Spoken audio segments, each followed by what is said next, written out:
It's a little chilly out here. I'm gonna turn on this side heater. Whew. I'm gonna be out here a while, so I'm gonna be comfortable.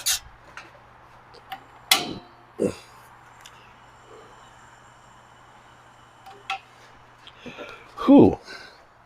Could have actually been outside here today for the game. It's not quite as cold as it's been. It's gonna rain tomorrow, so I gotta get these cushions put away.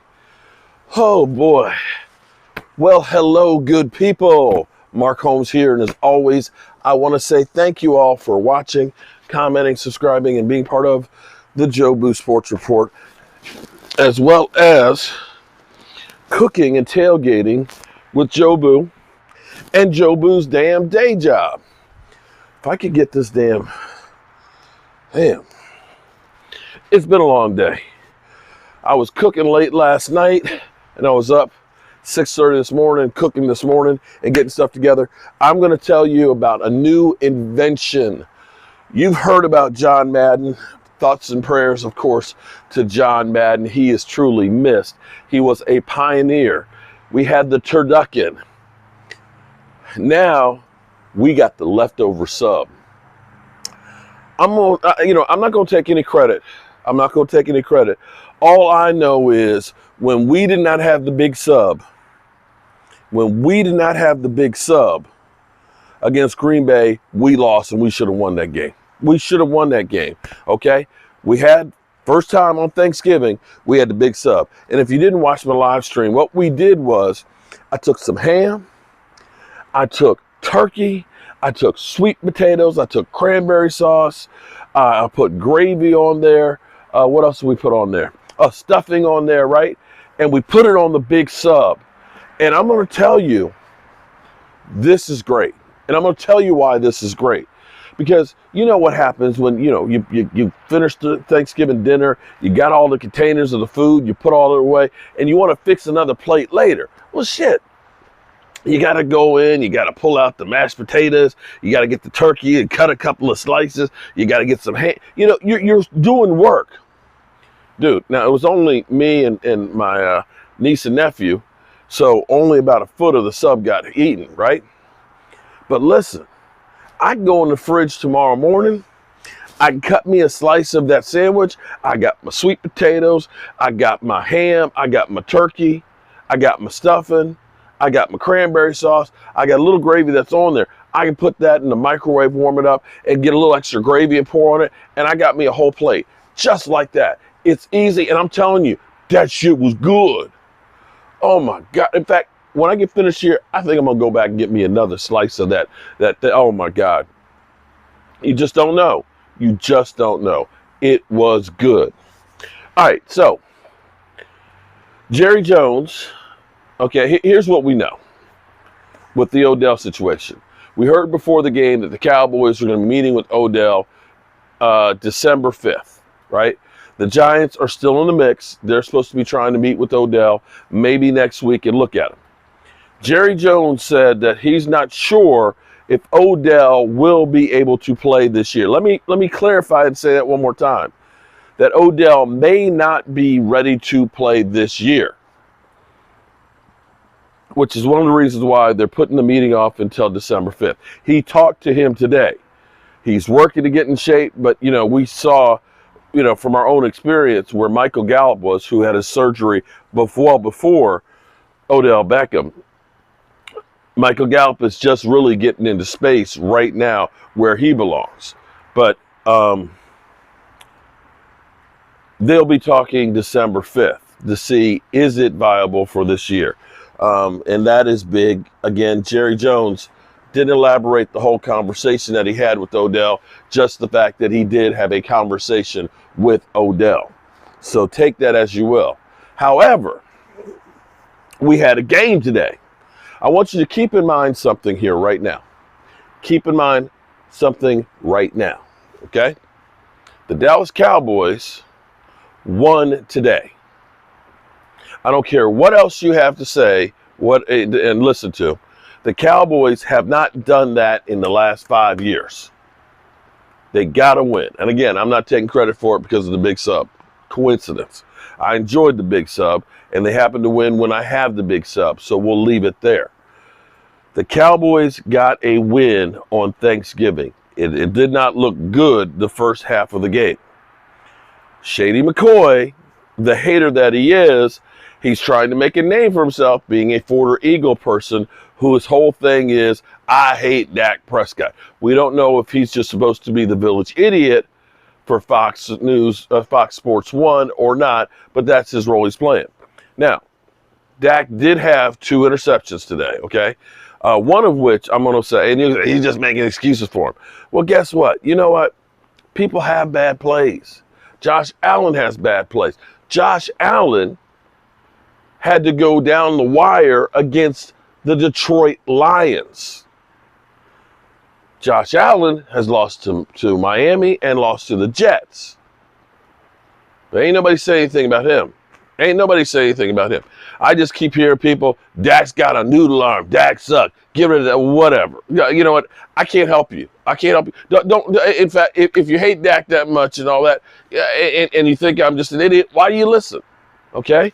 All I know is this. Dak Prescott has won 10 games straight against the New York Giants. He's 10-2 playing against a division rival. 10-2. That's ownership. That's ownership. Only Roger Staubach has a longer win streak against the Giants, which is 11. All right. Even with the 2 interceptions that Dak had, his rating was a 71. The fact that you could go through and have ice water in your veins and, hey, shake that shit off. And I'm going to say, one interception, it looked like dude jumped off sides and that it was going to be a free play. The way that I think it was Michael Gallup was going in that play, it was like everybody was going through the motions of it's all coming back as a free play. So why bother? Be that as it may, it doesn't matter. People are going to kill him. But on the season, which has been coming back from a broken thumb, a debacle of a game where nobody played well against Tampa Bay, he's got 10 TDs, 6 interceptions. And even as bad as people will say he played, he still had a 91 rating. A 91 rating. A 91 rating. And the Cowboys will be still, at the end of this weekend, over the last 5 games, the highest scoring offense in the NFL without Odell Beckham Jr. Now, that shit doesn't happen just by happenstance, okay? It's all of the above. Now, we got Zeke and Tony Pollard running good, which is what works for this team.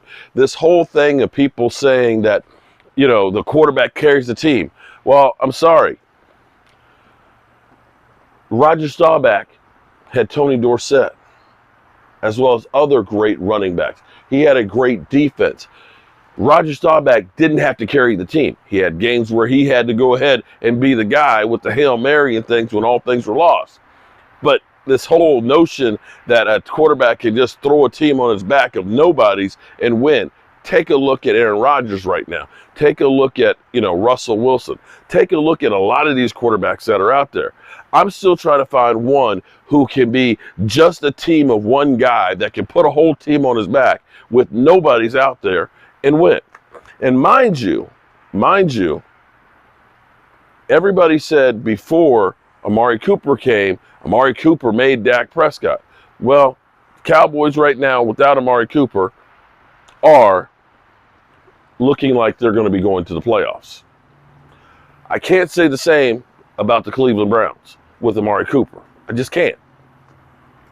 So, that second half, to get that offense humming, got to give your quarterback a game ball.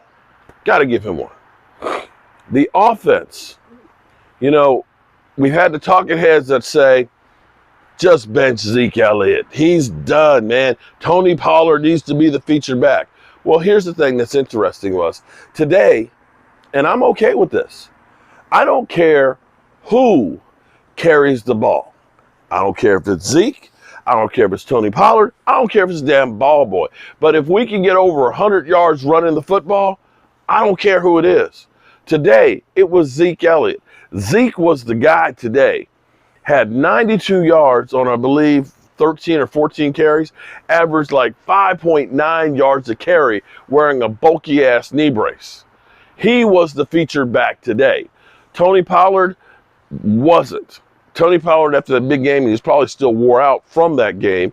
It was like the three-yard range. And we've seen games this year where we've had Zeke Elliott playing really, really well and Tony Pollard not. And that's good. That's okay because they're different running styles. In some games, you'll do better with being able to run in the middle. Other games, you're better running in the outside. So I'm okay with this. We had over 160 yards running the football. And guys, for all those, well, it's just the running game that's saving Dak Prescott. No kidding, guys, because you know what Troy Aikman had? The all-time leading running back in Emmitt Smith. We all know about the running backs that we had, like Tony Dorsett with Roger Staubach. Hall of Fame running backs. Of course, the running game helps the quarterback. Duh. A balanced offense helps the quarterback. And it doesn't matter how great you are, if you don't have a running game and if you don't have receivers, it doesn't matter who the quarterback is.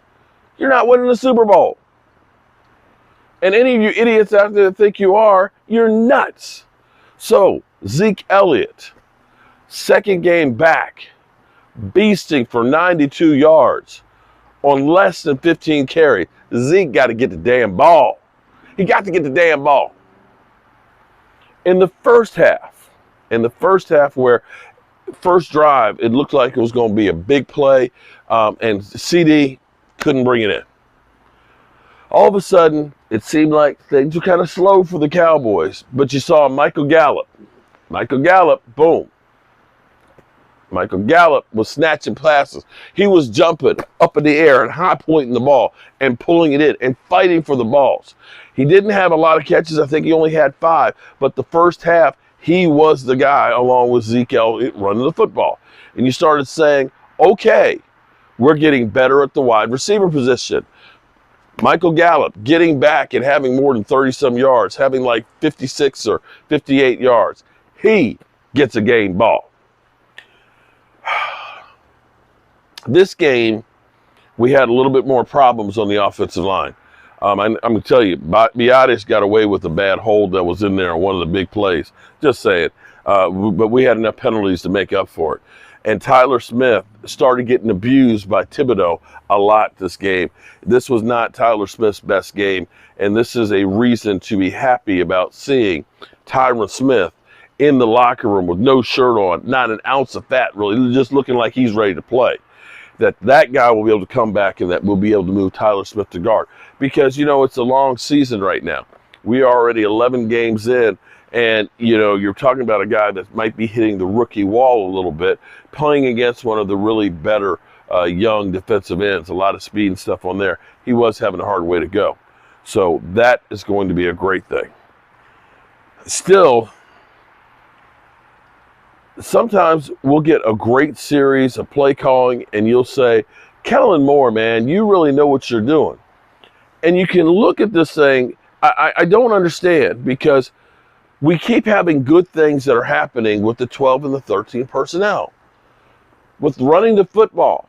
And, you know, when you had Zeke picking up there for a while, like 8 yards a carry, you need to stick with doing what works. But we go through and we'll start having some great runs, you know, with 12 personnel and all of a sudden I see trips left and one single wide receiver. We got 4 wideouts. And it's like, dude, they can't stop the run. Why are we going 4 wideouts? And now we've got them going all out blitzes and your rookie tackle is struggling. And we kept doing that over, and it's just like, it's like, hold on. What are you doing, Kellen Moore? What are you doing? Are you trying to give me a heart attack? Still, sometimes you go, great play calling. Other times you're like, what do you do? I I don't understand why there's no consistency there, but it is what it is. And Dak, let me go ahead and say this because everybody, you never say anything bad about Dak. That interception in the end zone, that was one of those ones that, I think it was pass interference. Just saying it. But you got to look at that situation and say, that shit's too tight, not force it in there. We should be trying to at least say, we're going to get this field goal before the half. So that's a knock on Dak Prescott there. But be that as it may. Our tight ends in general, you got to look at Dalton Schultz is always getting good touchdown catches. He can catch the ball. I'm still concerned about his blocking. There was one play where it was, I think it was fourth down. We went for it, which was crazy. I'm like, why are we going this early in the game on 4th and 2 from our 40? And Dalton Schultz had to set the edge, and he was unable to set the edge on there, and that was the player that stopped the thing. So, I still have concerns about Dalton Schultz's blocking ability. But how about Jake from State Farm? Oh, I'm sorry, not Jake from State Farm. Jake Ferguson. Jake Ferguson, my man. Did you see him doing his Edwin Moses impersonation? You know Edwin Moses, right? One of the greatest hurdlers in track and field history. The way he hurdled over my man, boom, I lost my mind. I literally lost my mind. That was incredible. Jake Ferguson, right now you have to look and say, we have a bright future with tight ends. Between Hendershot, between Jake Ferguson, with Dalton Schultz. If we keep Dalton Schultz, everything is great with those guys. Love our tight end group. And these guys should be getting better. Now, I want to remind you something here because, people are talking about, Dak Prescott, he sucked it up. Cowboys, they were in a dogfight. As much as we talk about the Giants, you do know that the Giants have won 7 games this year, right? You do understand that, right? That the Giants have won 7 games and were at one point in second place in our division. Be it not great wins, but they've won a lot of games. They are much better coached. They usually don't shoot themselves in the foot, and they usually hang around and beat teams that you're not expecting them to beat. They beat the Tennessee Titans, who, mind you, might be the number 1 seed in the AFC this year. They could be. It's kind of crazy season, but they're definitely going to be a playoff team. They beat those guys. They've had success against good teams. So don't go ahead and sleep on the Giants. Now, they've got a lot of injuries, and, we were playing against a depleted team. I'll give credit where credit's due. The Giants played a great game. They had me scared going at halftime with the lead. But this team seems to get stronger as the game goes on. And so that's my offensive side of the board. On the defensive side, good God Almighty. Hoo-wee. I never did get to this video this past week because it was a short week. But I wanted to compare Dorrance Armstrong to Randy Gregory. We made fun of Catboy when he said, there's not a lot of difference. He said, Dorrance Armstrong is right there with production of Randy Gregory. Dorrance Armstrong got himself another sack, an 8th sack. 8th sack. I want you to understand how big that is. Now, last year, of course, Micah Parsons had 13 sacks. He spoiled us.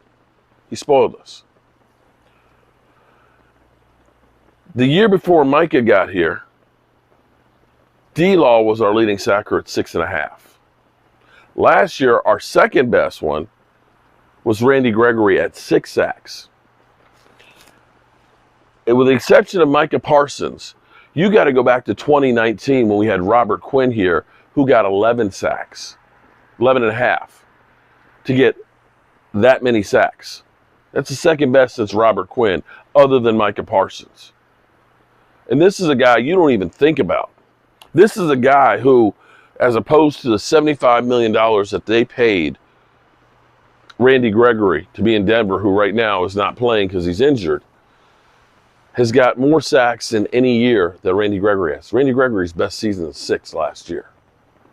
He is beasting. Now, I will give you that he's beasting because he's in a good situation where we have a lot of pressure we can put on. We do. He gets a game ball. Micah damn Parsons. Oh my God. The wrecking ball. Micah got 2 more sacks today. Not 1, but 2. Had 2 last week. Micah Parsons, now, he only had 2 sacks and an assist. He didn't get a lot of tackles and stuff today. He's nicked up, and I am glad that we have 10 days. The Cowboys can kick back and relax tomorrow, Saturday, and Sunday and recover. This is like a mini bye week at the perfect time for our Cowboys, because then we got to play the Colts. This is an opportunity for us to get better. Thank God, because we need it. We freaking need it bad. But Micah Parsons, you got to understand, Micah Parsons is a raging bull. Micah Parsons, this defense goes as Micah Parsons goes. And for all those people who laughed at me last year when I talked about Micah Parsons and started comparing, I was one of the first ones. I was the first one that was told I was an idiot. I remember Bad Dog. Mark Holmes, are you crazy? Micah Parsons is nothing like Lawrence Taylor. You are crazy. And I said what Lawrence Taylor did his first year versus what Micah Parsons, we ain't seen that since then. They said I was crazy. But by the end of the year, you start hearing a few people rumbling and saying, Lawrence Taylor. Now, I get it. People pass the ball more than they used to. We don't really have a full accounting of exactly what, because they didn't keep all the statistics like they do now of Lawrence Taylor.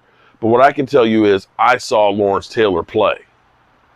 And remembering how he was a wrecking ball and a game changer. Guys, when I see Micah Parsons lining up at defensive tackle, when I see Micah Parsons lining up as a defensive back, when I see Micah Parsons lining up as a linebacker or an edge rusher, when I see Micah Parsons, a guy who will probably be Defensive Player of the Year unless he gets injured, there's no way in the world you can't put him in that kind of category, because you have a guy now that you are revolutionizing the position. And it's not just one position. He is a multifaceted tool that gets the job done, that teams have to game plan against him. And that's what you looked at when you had Lawrence Taylor. Lawrence Taylor, because of his speed, his tenacity, and being able to come off the edge, was something we had never seen before. You had to game plan against him. He revolutionized what you wanted from an edge rusher. And that, my friends, is the same thing that thus far in his career. And I'm not saying he has done everything that Lawrence Taylor has done in the totality of his career. But going by what he has done his first 2 years, it's crazy, because I believe what we were looking at with Lawrence Taylor was his first 2 seasons had, I believe, 17 sacks. Right now, Micah Parsons, 25. Freaking insane. Now, we had some bad plays on the defense. We had some deep passes that got away from us. You know, Anthony Brown was actually in a good position, but kind of lost the ball. He was right there and couldn't make the play. You know, we have some problems in there. Deron Bland had a penalty, hands to the face in there and stuff. We have work to do. I'm not saying that this is a polished team, but I want you to understand that you played Minnesota just 4 days ago. You're recovering, 5 days ago. Sunday, Monday, Tuesday, Wednesday, Thursday, 4 days ago. You just played Minnesota 4 days ago. You don't really have a chance to game plan for them because you just finished that. You're just trying to recover and get back on the field. You had guys out there who have been sick from whatever illness that's going around. You had, Micah Parsons and D-Law were both questionable going this game. And I know the Giants had injuries and people missing too, but that's the reality of football. Everybody at this time of year is missing people. And don't give me this, well, we weren't healthy. We lost our quarterback for 5 games. We've lost our left tackle all the season. We've lost, our running back for a few games. We've lost people, okay? Not to mention losing Randy Gregory, Lyle Collins, Connor Williams, and Amari Cooper. So that's where we are right now. I've seen there's a couple more damn Gina alerts and stuff that are going on, but I wanted to get my game balls out here to you guys so we can go ahead and get ready to see the end of the game. And I'm going to go to bed because, I should have already had a food coma. But it's been a really great day being with you guys and having all of you guys here in the chat. We'll have our live stream tomorrow night. We'll do our Saturday show on Saturday, and we'll be live streaming on Sunday. If you are traveling for Thanksgiving, take your time coming back. I've seen too many fools on the roads driving like a bat out of hell, and I would hate to find out that we're losing one of you guys unnecessarily. So be safe out there. Enjoy your Thanksgiving, and we're going to keep on bringing you the news on the Dallas Cowboys and what's going on as we get ready for probably playoffs. Whew. It's nice it's Sunday. We can relax. We can kick back. We can watch the Washington Commanders. We can watch the Eagles on Sunday night against the bad man Green Bay. And hopefully we'll see what happens with the Eagles. The Eagles better not slip up. We're up on their heels. All right, good people. I want to say thank you all, as always. And I will see you guys, God willing. Oh, remember, tell the people you love them. Because you might not get the chance again. And I love you guys. Be safe out there, and God willing, I'll see you in the morning. Peace.